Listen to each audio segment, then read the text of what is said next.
Hi everyone, Sherwood Small Pets here, and I'm here once again with the Robo Boys.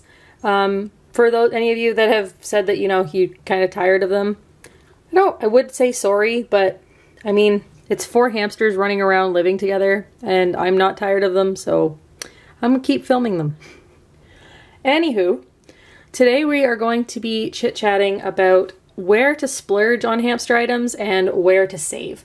Because I find that so many people go to the pet store and they just automatically trust what the, employee tells them, and they end up spending like a crap load of money on items that they just don't need, or items that they can get for like way healthier or way better for a lot less. So I thought I'd make like a quick breakdown and share it with you guys for anybody who's looking to get into hamsters or anyone who's looking to change up some of the things that they do. The first place to splurge, I would say it would be the food. So most of the pet store foods that you get at like PetSmart aren't very good. What you want to do is mix a good quality mix like Laga or Higgins with a good quality lab block. You can get some really good ones online like the Techland, and I think the Missouri one's considered a good one that you can find in stores. And you want to mix the two because the mixes alone aren't typically high enough in protein, so you want to make sure that you have a good balance. Now, they're not going to be super expensive, but it is just better. Like, you're going to be paying almost the same for a good seed mix as you would for something like Oxbow that the pet stores always push on us. But Oxbow hamster pellets are hay-based, and hamsters have no dietary requirement for hay, which is too bad because Oxbow is still considered like the gold standard for a lot of other species. But hamster food is problematic at best. The first place to save, I would say, would be dishes. Pet stores love to tell you that a hamster needs a food dish. Don't. You just don't need that. That's $6 that you don't need to spend. You'll see the food scattered about here. I scatter feed for all my hamsters. One, it's good enrichment for them. It's more natural. And you don't, like, putting on a dish is just, for me, kind of pointless. You can use dishes for like special treats or fresh foods or whatever, if that's like, or if you really just want them, it's fine. It's not like it's a bad thing to have. But if you have pairs or groups of like robos, then you don't want to avoid a dish because then you get territorial problems. Going back to the splurge side, I would splurge on a good wheel. Wheels are really hard to find, good quality ones, either quiet or the appropriate size. It's ideal that most hamsters wouldn't have anything smaller than like an 8-inch wheel. Even like Robos, mine are gonna have a 10-inch wheel because it's just easier. But if you want to order online, Woden wheels are great. Bucket wheels from either Carolina Storm or Strong Brew Hamstery are great. And if you'd like, there are also the 12-inch flying saucers that are good options as well. And I think you can also find like wheels on like eBay and stuff that are like 8 inches, but unless you know specifically what you're getting, there's always a risk buying on places like that. The next place to save is treats. Pet stores love to charge like $6 and $7 for, quote, hamster specific treats.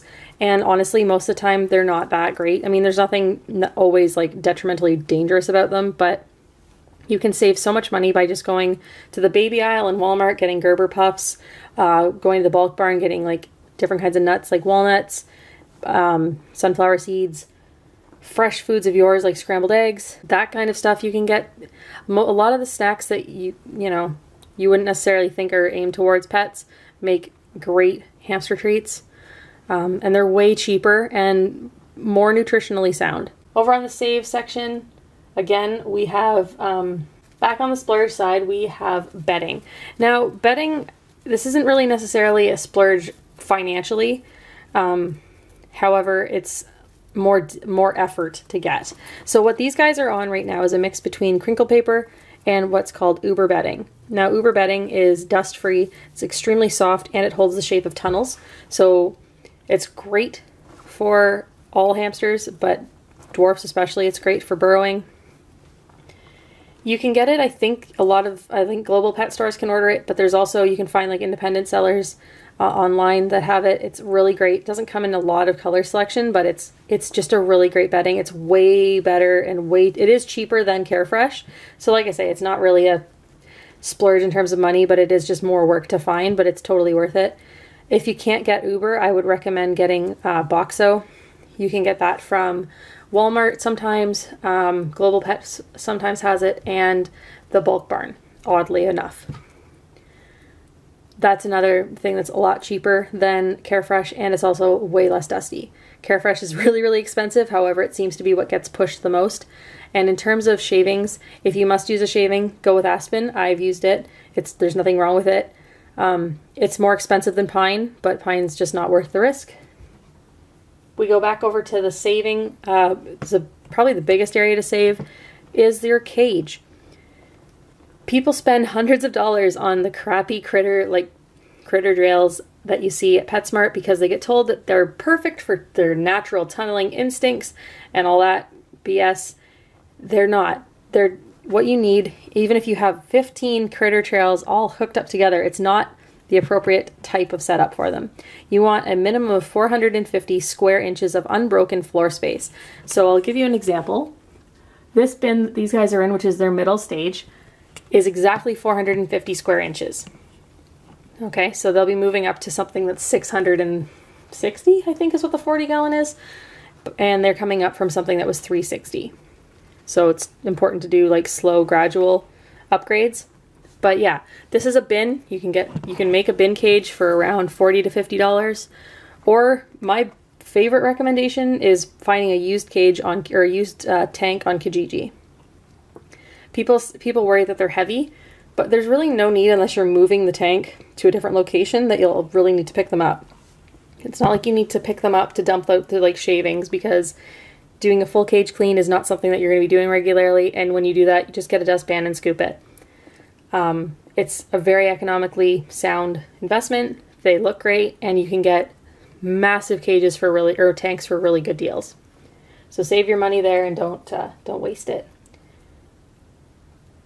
Anyways, that's the basic saves and splurges for the hamsters. I think I'll do this for all the species of the pets in my house. And if you have any questions, throw them in the comments below. Don't forget to follow us on Instagram, Facebook, and Twitter now. I'm actually there. And we'll see you real soon. Be good to one another. Take care.